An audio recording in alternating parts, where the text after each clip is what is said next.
Today I'm sharing a cook with me video, and I really love making these videos for you guys. And right now is the harvest period. We're entering fall, and I can't wait for you to join me in this fall recipe video.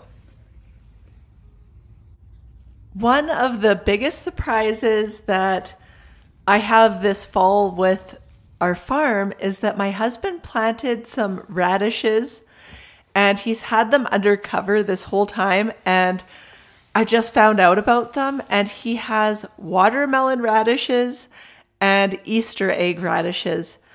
And typically radishes are more of a spring treat, but really you can grow them all season. And so these are available right now, and I couldn't be more excited, especially about the watermelon radishes, because I've never actually seen them in the flesh, and I've never tasted them. So this is a real treat, and I decided to bring them in the house and do something with them.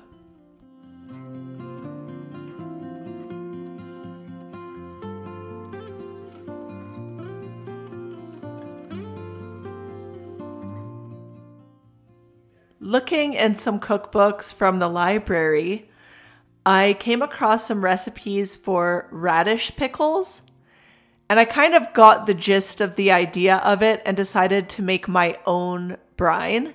So I'm doing a cup of apple cider vinegar to a cup of water, and then I'm adding a teaspoon of salt and 2 tablespoons of sugar.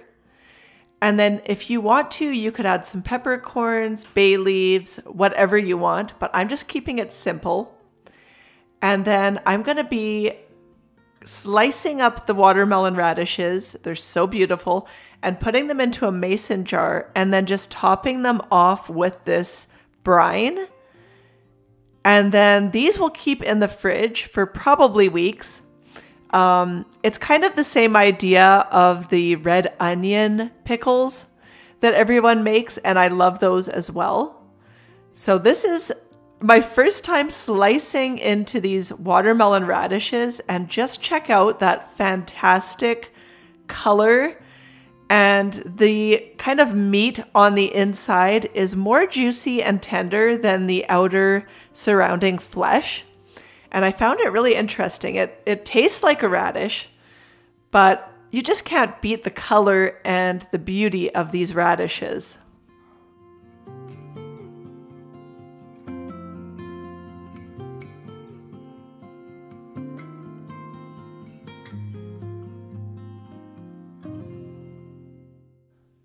I was able to pack 2 bunches of these radishes into one pint-sized mason jar, and I really packed them in there quite tightly. And then once I added the brine, I went in with a knife and got the air bubbles out, and that just ensures that every part of the radishes are covered in brine. And I just can't get over how beautiful these radishes are, and it's just so exciting to grow these unique varieties that you don't see every day.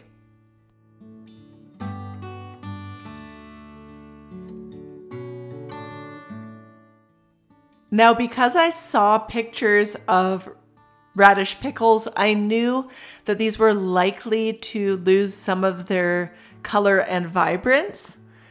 But I was okay with that because, you know, I really wanted to see what a radish pickle would taste like. I was really curious, and you can taste them within an hour of making them.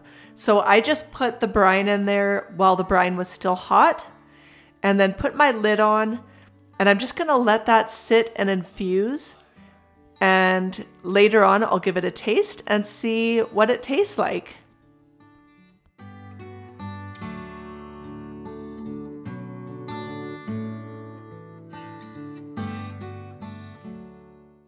I'm putting together my Starfrit food chopper, and this thing I keep it in my basement, and I just keep it on hand for projects like this, and I use it for things like making sauerkraut. It comes in really handy. But if you have a food processor, that might be easier and quicker. And I'm going to be shredding some beets and chopping up some cabbage because I plan on making a borscht soup.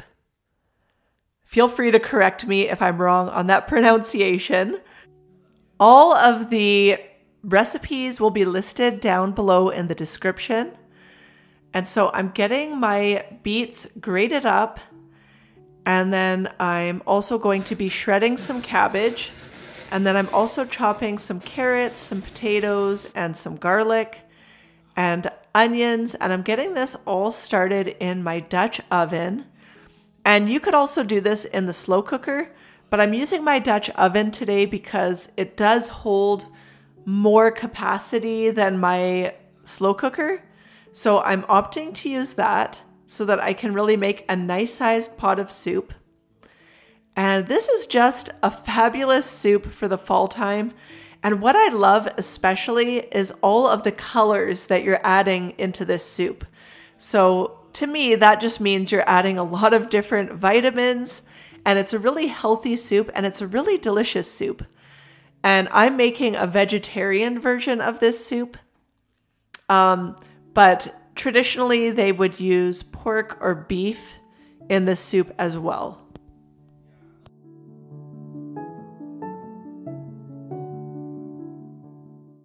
To start off, I'm adding about a tablespoon of bacon fat, but you could use olive oil or any type of fat that you want.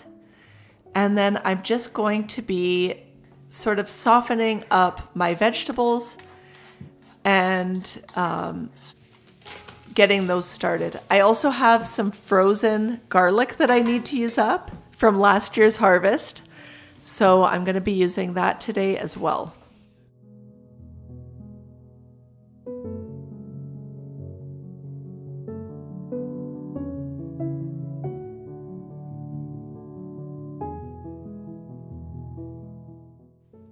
I'm one of those people that is kind of particular about the textures in my soups. I'm not a huge fan of creamed soups.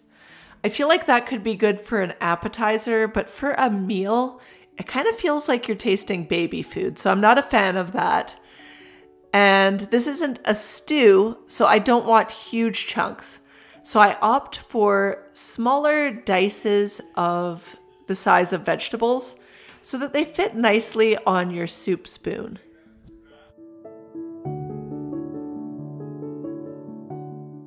So I've got these nice sort of smaller sized potatoes. So I'm chopping up about 6 of these, 5 or 6 of these, and just putting them into a nice sized dice. Now, my kids are not huge soup fans, and usually when I make soups, they're not inclined to eat very much of it. And, you know, that doesn't stop me from making soups because I love them and my husband loves them. And so I still make soup despite the fact that my kids are not big fans of soup. But I feel like it's just the coziest thing that you can have in the fall and winter time. So now I'm adding 2 containers of beef broth and the rest of my brine that didn't fit in the jar, because lemon juice or vinegar is one of the ingredients listed in the borscht soup recipes. So I'm adding that, and then I'm just flavoring up with salt and pepper and a little bit of homegrown thyme. I'll also be adding dill to this soup, but I'm going to be waiting until later on because I'm using fresh dill. And I really want that to be a pronounced flavor, so I don't want to add it too soon and risk losing that fresh flavor.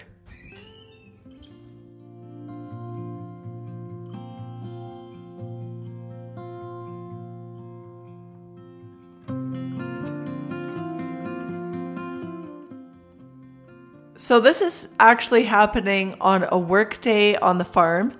And so I'm just preparing this in sort of the early hours of the day. And then I'm just going to be turning this soup onto a really low heat and letting this cook low and slow all throughout the day as I'm working. So I really like to, if I can, prepare some meals early morning like this and just let it go all day. So that's what I'm doing. And then I'm going to be heading downstairs and working on my microgreen harvest and packaging. That's what I do every Thursday. So that's my task. And then I'll be up in a little bit to check on the soup.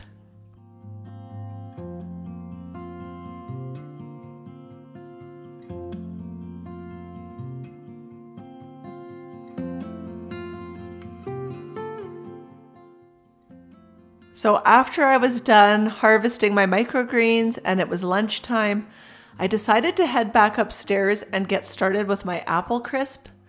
Because now that we're back into school and I have school kids to pick up and drop off every day, I kind of have to plan around that. And what I hate the most is being stressed right before dinner time.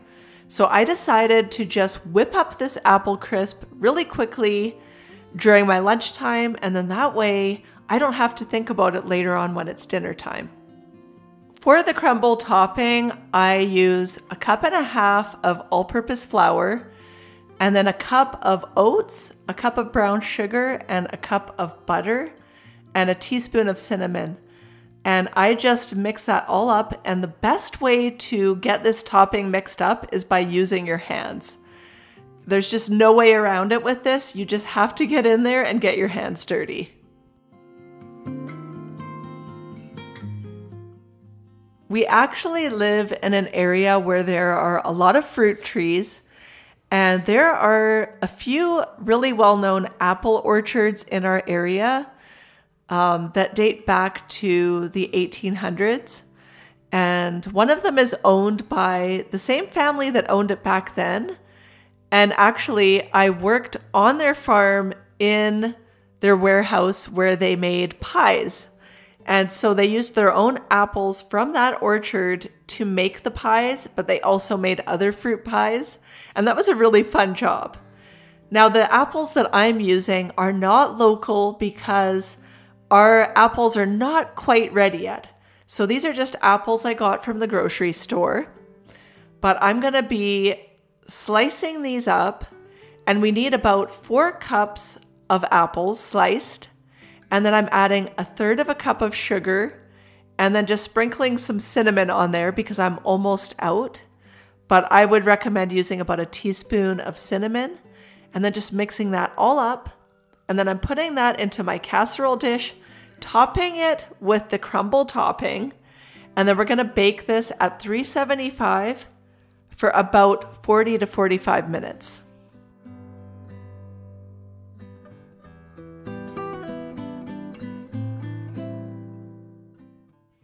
Not only did we make apple pies, but we also made an apple crumble pie where you do the pie crust on the bottom, then you do the apples, and then you put this crumble topping on top of the pie. And that's a pretty amazing pie. But I used some of this leftover apple crisp to sort of make a yogurt parfait the next day for breakfast, and it was incredible. So making this apple crisp and then using some of it for a yogurt parfait is definitely something I'm going to do again. It was delicious.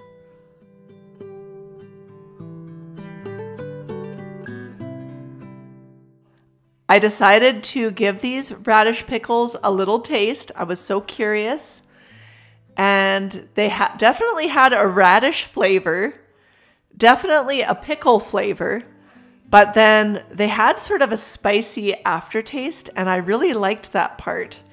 So very interesting, and I could definitely see using them in a salad as well.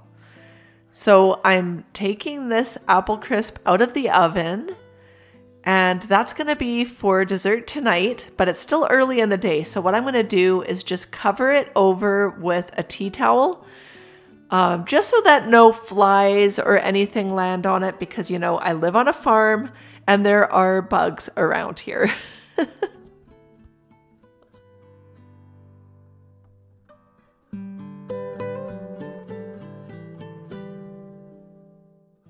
I'm getting on to making dinner. I've done my after school pickup, and I decided to go to the store, and I found this sort of German rye bread. Let me know in the comments if you've ever tried this before. Very interesting. I'm adding some tomato paste to my soup. It's been cooking all day, And I'm also going to be adding the dill now and just checking on the flavor of the soup. And dill is a must for this soup. You definitely need to have dill if you're going to have this soup. And you also need to have a sour cream topping. So that's just something that I love about this soup, is that those flavors are just so almost traditional and it can't be done without it, in my opinion. So that's happening. And then I'm really curious about this bread. It was really expensive because it comes from Germany and I'm in Canada. And it says that there's no preservatives, which I find really interesting considering it's come from so far. And it seemed like a very dry bread, and it suggested toasting it. So I toasted it and then I put cream cheese on it. And then I decided to use some of my microgreens and some of the radish pickles and then some cucumber slices. And I was so curious about the bread, but then I also wanted to try the pickles in an interesting way.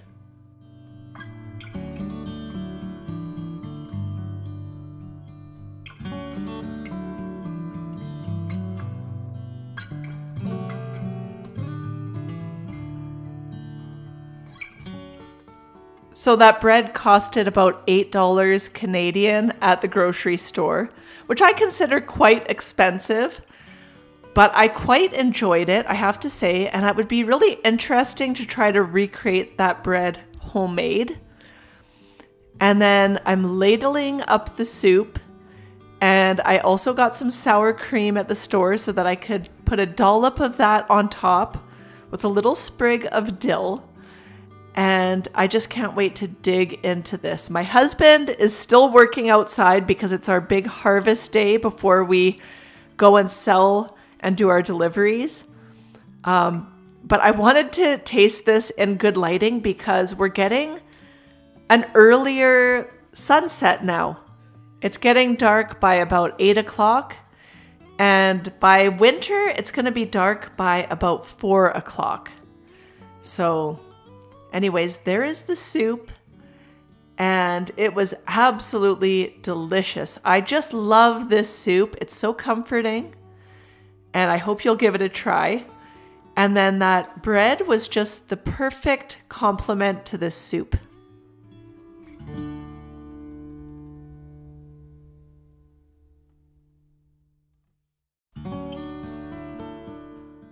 I only have 2 teenagers left at home, and one of them is off working. He has a job at the grocery store.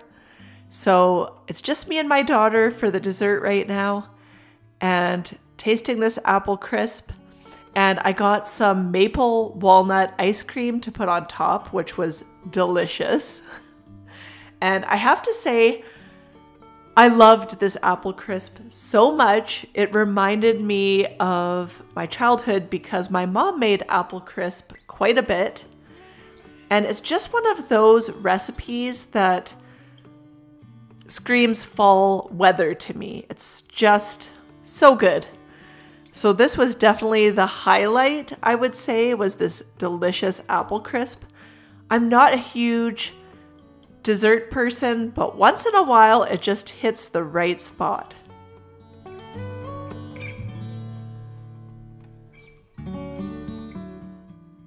Thanks for joining me today, and if you're new to my channel, consider hitting that subscribe button.